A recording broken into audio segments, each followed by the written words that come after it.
Morning guys! Today we're talking about the widow's offering. So, do you guys know about the offering plate that goes around the church every Sunday? Well, the money in that offering plate goes to places like the Byron Cares Food Bank to help the poor and the needy in the community.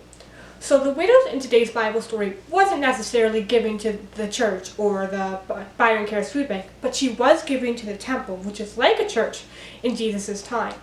And she wasn't just giving like all the other rituals were, but she gave all that she had, even though it wasn't much.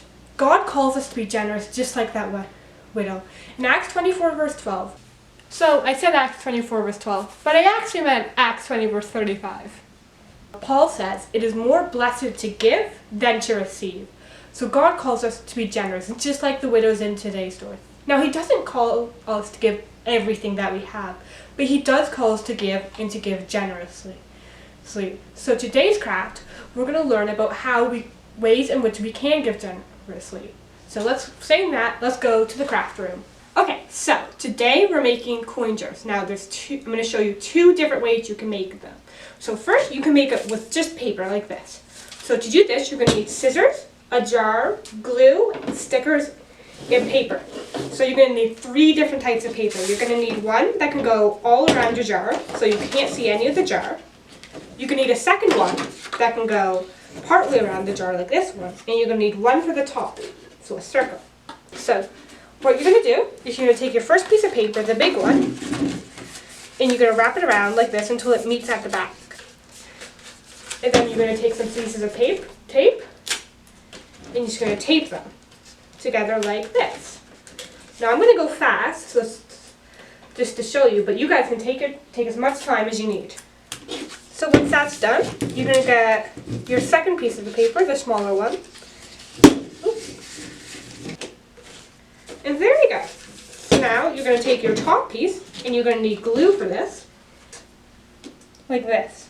So make sure you're getting glue all the way around the edges so it sticks to the top of the can. So you can use any can for this. You can use like a can of tomatoes. You can use a can that you use for jam. As long as you can put paper around it. So then you're going to stick this to the top like this. See, this isn't really circular, so I'm just going to trim it like this. So it kind of looks like a circle. It doesn't have to look perfect. I'm going to do this really quickly just to show you, but you guys can take your time in making it look perfect. So when that's dry,